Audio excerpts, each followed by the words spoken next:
નમસ્કાર મિત્રો, મારું નામ છે હિતેશભાઈ શિવાભાઈ મેણિયા, ગામ વડાળી, તાલુકો ચોટીલા, જિલ્લો સુરેન્દ્રનગર. મારો મોબાઈલ નંબર છે 97 244 28 25. 97 244 28 25. હું આમ ગણો ને તો છેલ્લા 5 વર્ષથી પ્રાકૃતિક ખેતી કરું છું. અને પ્રાકૃતિક ખેતીમાં આમ શરૂઆત કરવામાં તો આમ ગણો ને તો અત્યારે કેમિકલવાળા વસ્તુ ખાઈને અને આપણા શરીર બગડી ગયા છે. હાર્ટ એટેક છે, કેન્સર છે, એવા અનેક આપણે ભયંકર બીમારીઓ આવી છે. શેના લીધેથી? તો આ કેમિકલના લીધેથી. તો આપણે શુદ્ધ અને સ્વાસ્થ્ય માટે આપણે સારું રહેવું હશે તો શુદ્ધ આપણે વસ્તુ પકવી અને ખાવી પડશે. તો પ્રાકૃતિક ખેતીમાં આમ ગણો ને તો મારું સેલિંગ બધું ઘરે બેઠા જ ઓનલાઈન થઈ જાય છે. કોઈ માર્કેટમાં મારો માલ લઈ જવો નથી પડતો, કોઈ માલ પીડ્યો નથી રહેતો. ટૂંકમાં વાહમાર સીધું ગ્રાહક દ્વારા અમે કુરિયર દ્વારા અમારો માલ પહોંચાડીએ છીએ. અને જે ઉત્પાદન થાય તે બધું નેચરલ રીતે તૈયાર કરવી છે.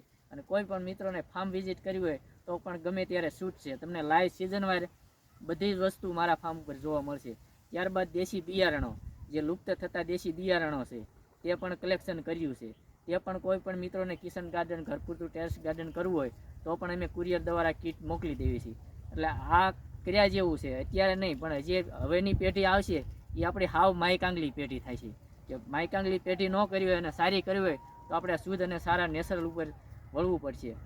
આજે આપણે અમરેલીથી યુનિવર્સિટીમાંથી સાહેબો આવ્યા છે તો તેમના દ્વારા પણ અમને જાણવા મળ્યું.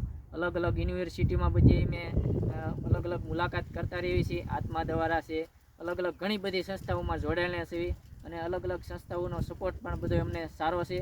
અને તમને ખેડૂતને પણ જે આ પ્રાકૃતિક ખેતી તરફ વળે અને અલગ અલગ સંસ્થાઓના સપોર્ટમાં રહે તો પણ ફાયદો મળે. આપણને ખ્યાલ ન હોય કે આપણે આ વસ્તુનું શું છે, તો ખ્યાલ ન હોય તો આપણે યુનિવર્સિટીના નંબર લઈને ફોન કરો, ફોટા મોકલો અલગ અલગ 2-3 પાડી કે આમાં શું પ્રોબ્લેમ છે, શું અમારે ટ્રીટમેન્ટ કરવી, તો એ પણ જાણવા મળે. તો આપણે ખેડૂતને આ તરફ વળવું જ પડશે.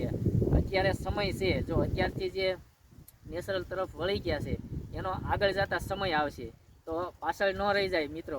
તો અત્યારથી શરૂઆત કરી દેજો. જય ગૌ માતા મિત્રો. તો મિત્રો આપણે પિયતમાં આપીએ તો પિયતમાં જીવામૃત છે આપીએ છીએ. પછી ત્યારબાદ ખાતરની પૂર્તિ કરી હોય તો ઘન જીવામૃત આપીએ છીએ. પછી આસાદન કરવી છીએ. પછી મિશ્ર પાક પદ્ધતિ. તો તમામ આયામનો અમે ફોલો કરવી છીએ.